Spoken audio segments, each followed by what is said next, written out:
is motivated to educate both her clients and the public about the areas of law that affect their everyday lives, to simplify the process and to bring experienced, personal, and affordable legal assistance to her clients.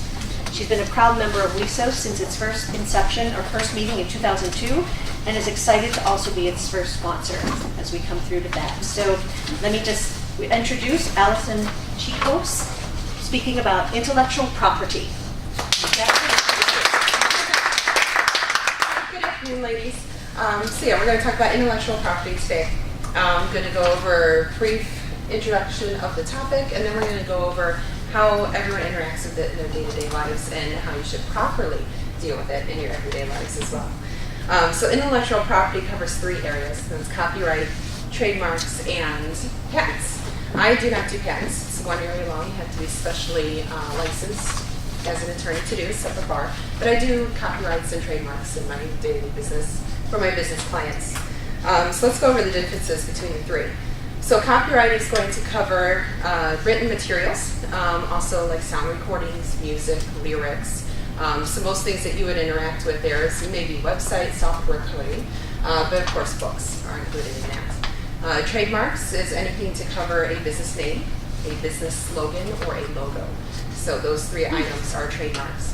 And then patents are for, kind of what you would expect for new inventions. Does not cover ideas, but it would cover any useful process that you would be able to patent. So copyrights, we'll go over that in a little bit more detail. So like I said, software, these are items that I know I have a client who's talking to me about, she's written a song, and she wants to get the song copyrighted.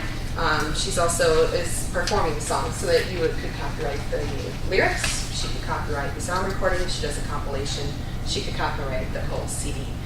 So those are some areas that she could copyright. Another thing is a website. Who in here has a website for their business? All right.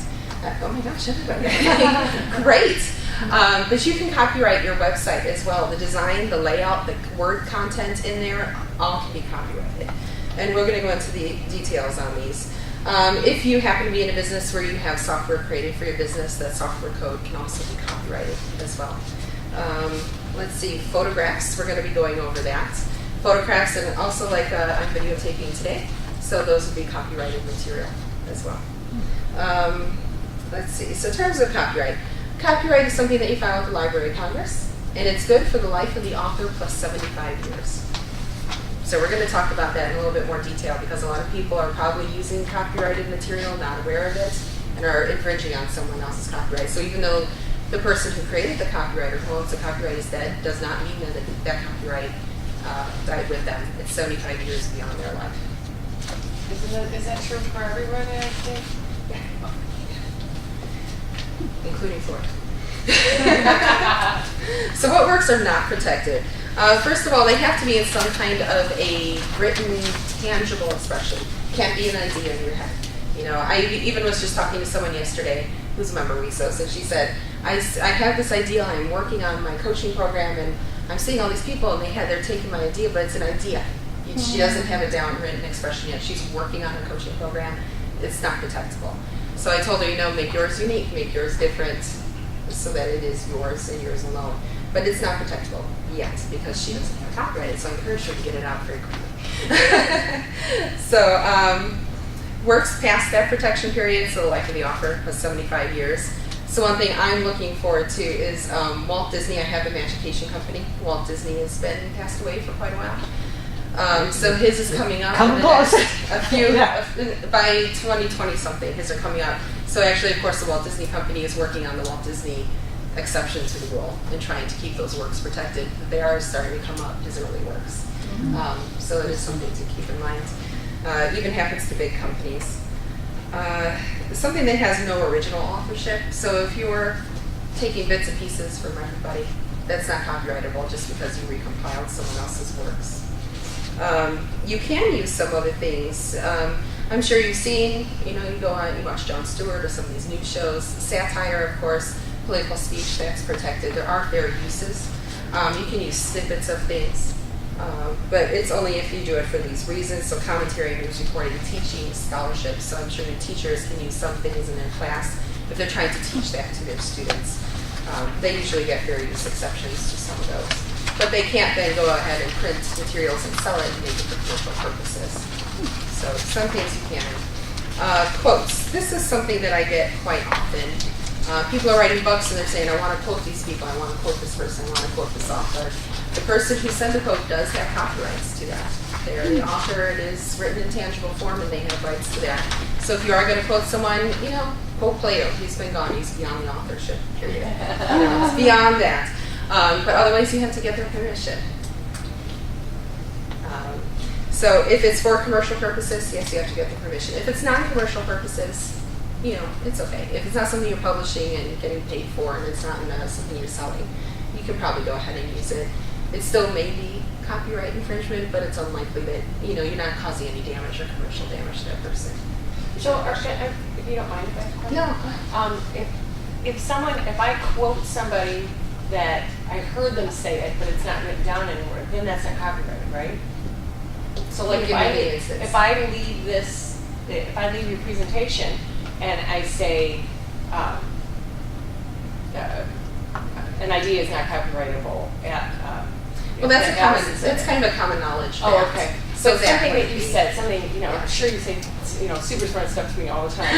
But if I said, Allison said that, if you don't have it written down someplace, but you're not using it for commercial purposes. Okay. If you're just spreading the word, spreading the information, that's not commercial purposes. So that would be fine. Okay. But if you're putting what I said in the book and saying, here's what everything else is said about intellectual property in our meeting, and then go and sell that, yeah, I'm going to be upset with you.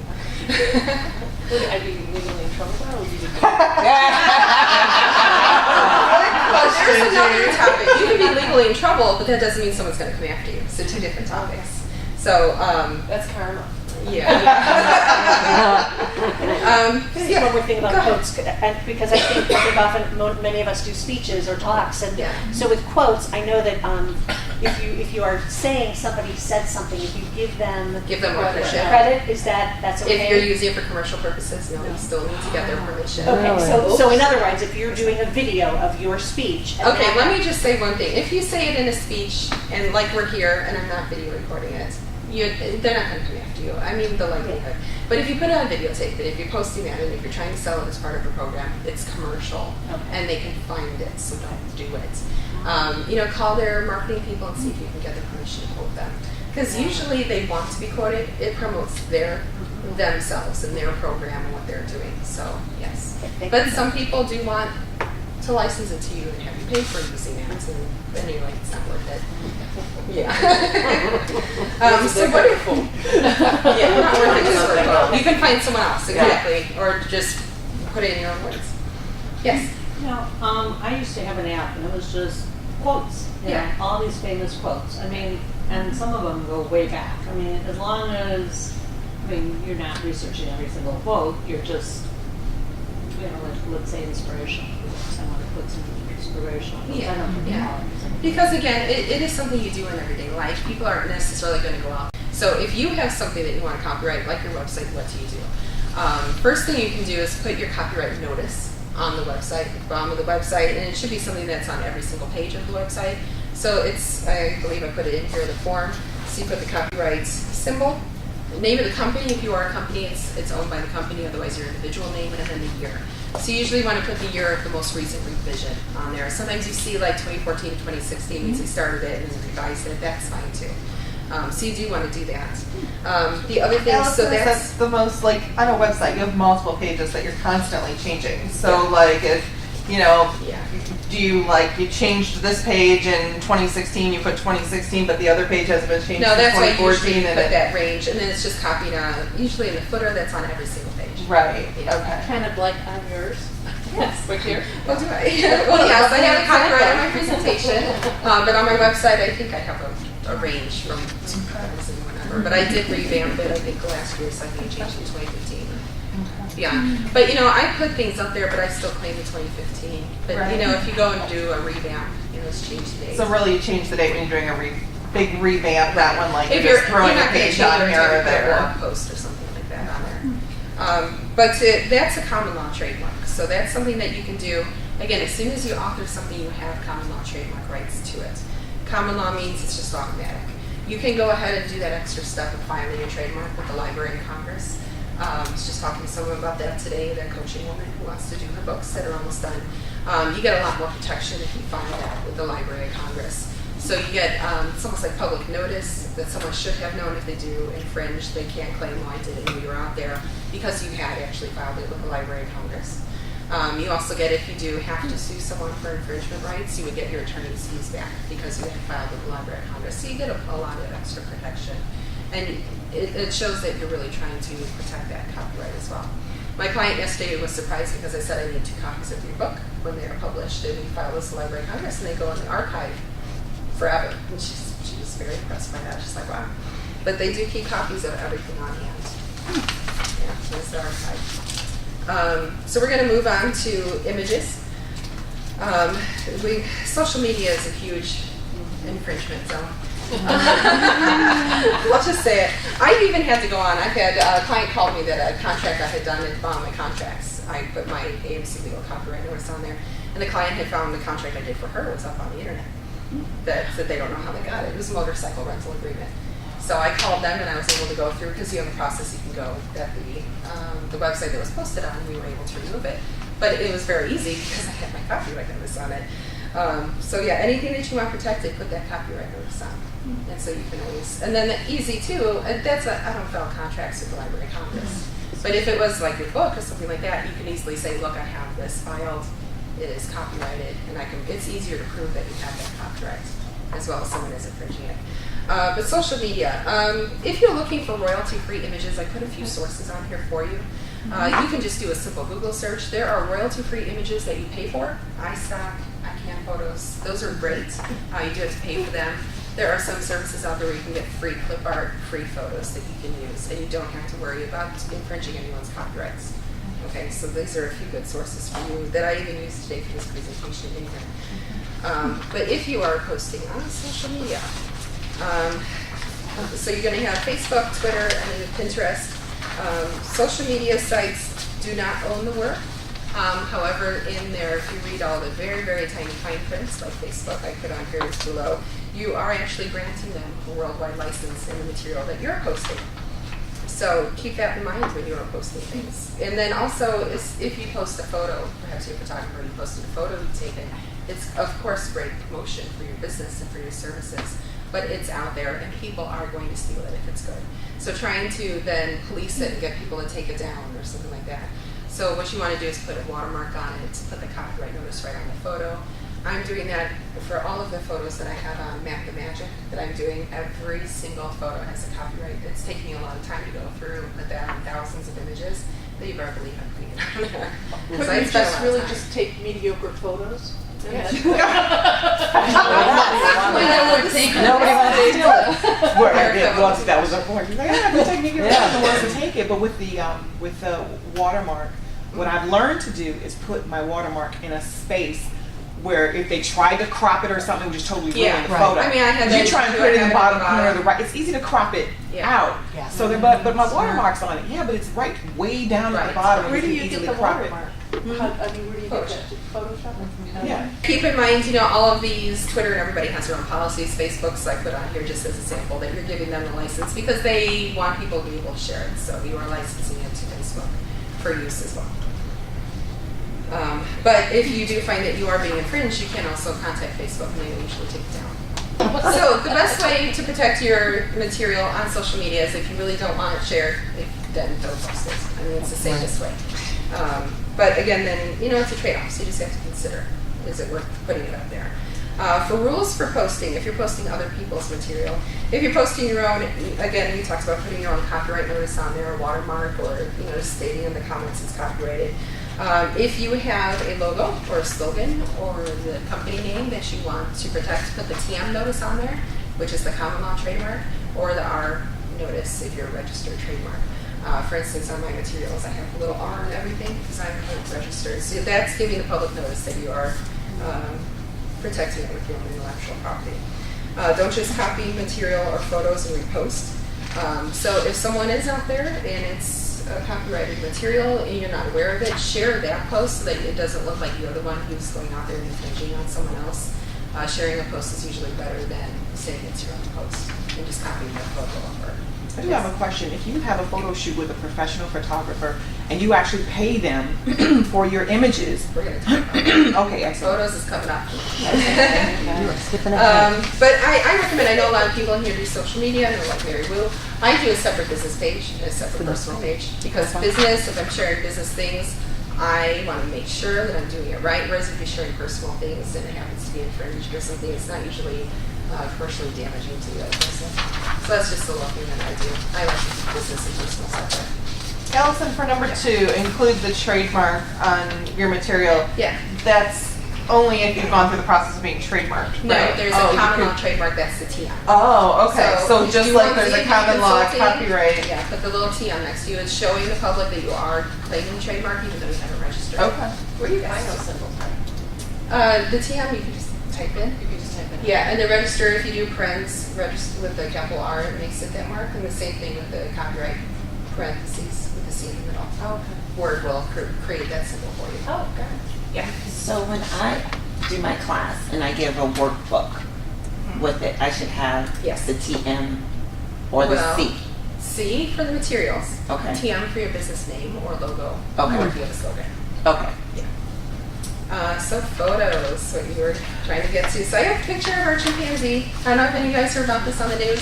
First chimpanzee selfie ever. Who owns the rights to the chimpanzee selfie? So what happened was the chimpanzee had taken a wildlife photographer's camera and snapped a picture of himself. It went viral, became this huge sensation a few years ago. The courts just decided that no one owns the trademark or the copyrights to it. Because the photographer, you have to take the photo yourself to have the rights to that photo. Whoever is the one snapping that photo, you hand your iPhone to someone and they take the photo, they have the copyright to it, not you. So keep that in mind. Yeah. So it's whoever takes it. It's whoever is the author of the material. If you have a graphic artist and they created your logo, they have the authorship until they write it in writing over to you. So we're going to go over the So I graphics. could go after every one of my kids.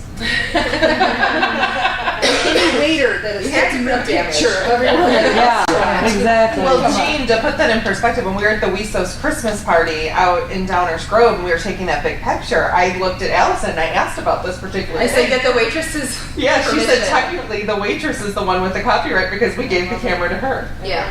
Was it the waitress or was Sarah? She's a friend of mine. So just how to sign this. So under U.S. law, copyrights on photos are whoever is the one who pulls the shutter. So I'm the one that pressed the button. This is mine. Again, unless a written agreement exists, you can get it in writing. An email is sufficient if it's something simple as a photo, but you should really have it in writing.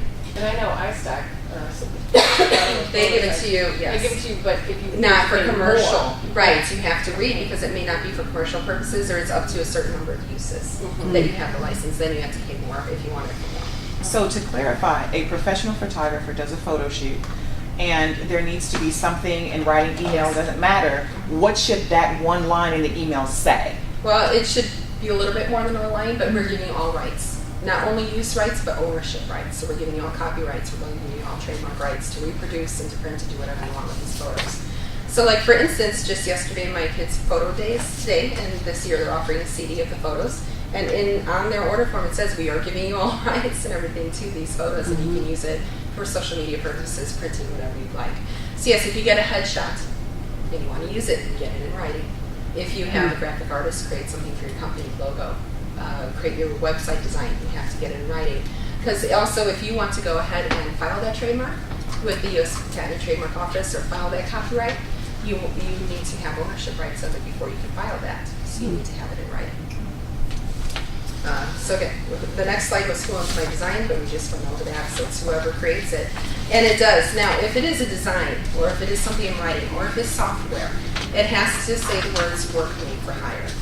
So they can't just give it to you, it's a license otherwise. So it's just a technical thing because they're independent contractors, most likely they're not employees. If it's an employee creating it, you would have those terms in their employment agreements, but it should say work made for hire. That is the key term to put in there. That was going to be my next question. So, I mean, a lot of the nonprofits and stuff I work with, they have their staff go taking pictures. It should say in their employment agreement, anything you create for the company is owned by the company.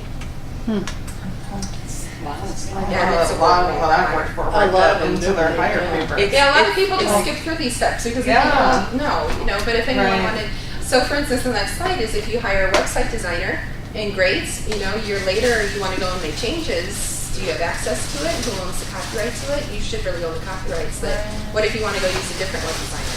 I actually went through that with my education, which is why we didn't launch this month, because my web designer dropped the ball. But I wrote a really good contract. I got out and I made sure that everything was prorated, and I had a contract that if it's prorated, the material done to the date of cancellation, I own the copyrights to. I own all intellectual property to it. So I made sure it was in my copyright. And believe me, I went and read it, and I'm like, oh, good, okay, I put it there.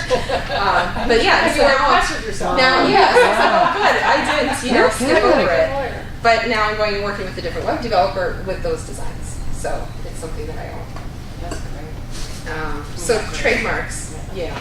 So trademarks, again, company name, like for me, AMC Legal. Slogan, serving your legal needs of personal attention is my slogan trademark, and then my logo, which you see on your folders.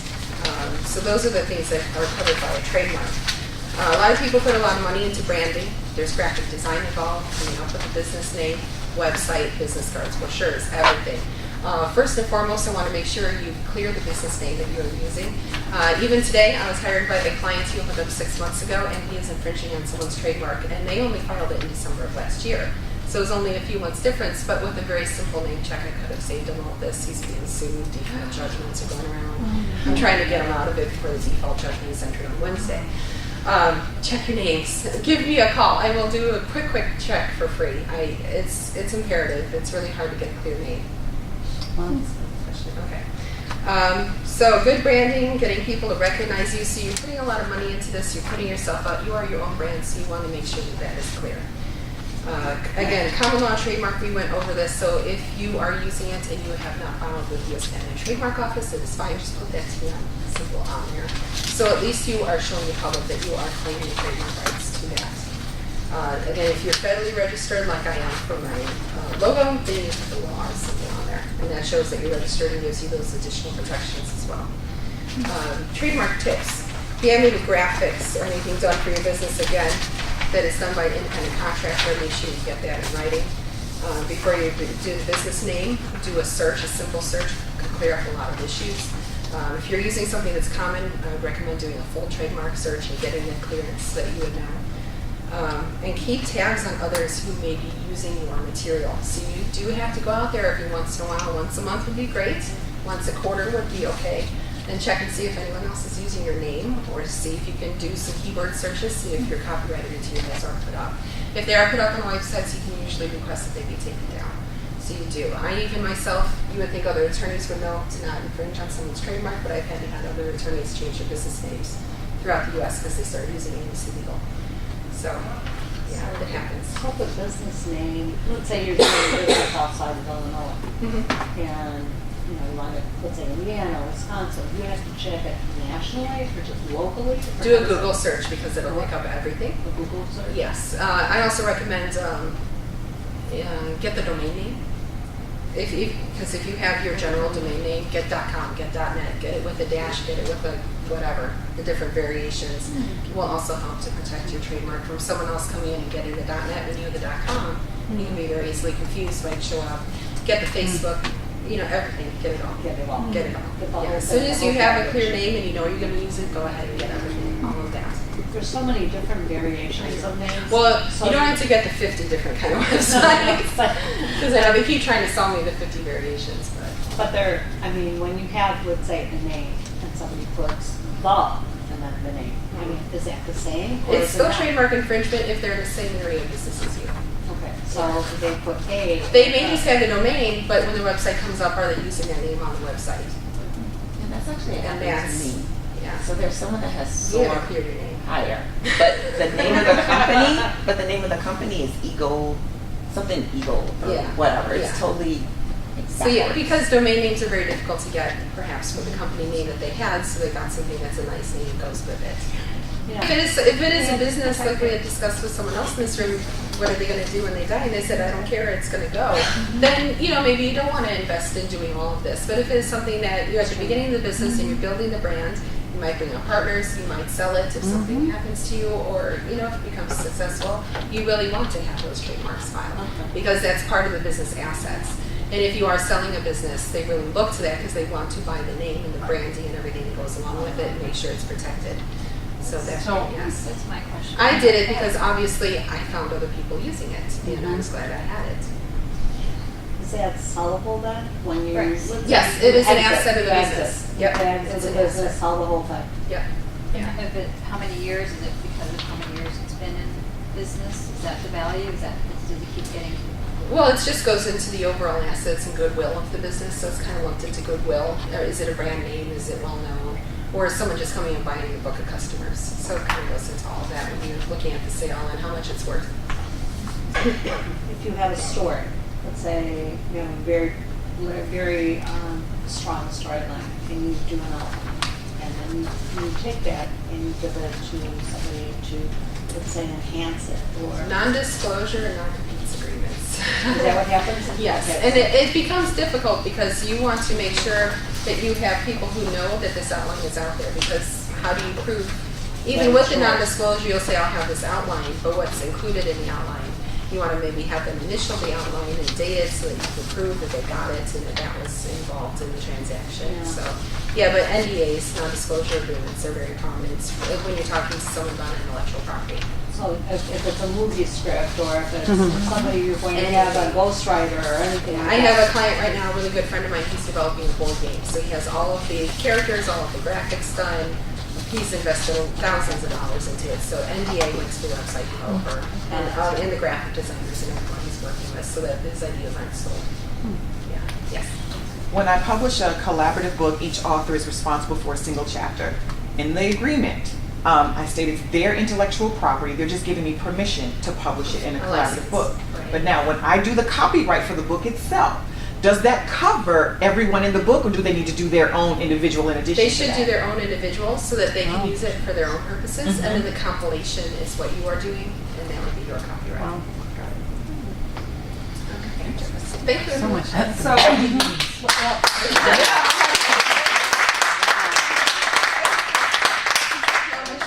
No, I was just gonna say my head is spinning, and it goes to prove why you need a great attorney in your corner. And as much as you can teach us on this stuff, you still need to trust There's so the many experts. details. with There's all of too you. many details. Every client and- has a different situation. Yeah, so I always feel It's easier so. to let you take us to Disney and be done with it. Way to sum it up, Linda. Exactly, but no, I always feel better knowing I can't know all these details, you know, but I know And that's that the whole Allison reason. does, and I can invest in what That's Allison the takes entire care of. reason I became a lawyer is how are people supposed to know these things? You're not. I do not expect you to know this. But if you ever have questions, call me. You'd rather be safe than sorry. Yeah. Well, and I was going to testimony out for Allison. She told me, do you know your taxes are due in 2 weeks? I'm like, no. And she's like, I've got it handled. And then I got something in the mail, right? I called her. Yeah, you called me. You got it late for I the don't know what state. to do. And she goes, I already did it. Nice. I think I told you. Okay, I was emailing you, and I'm like, are you ready for this? It's very important. You ready? Take it, shred it. You're done. Done. Like, I can do that. Easy button. Well, Allison, oh my gosh, thank you so much.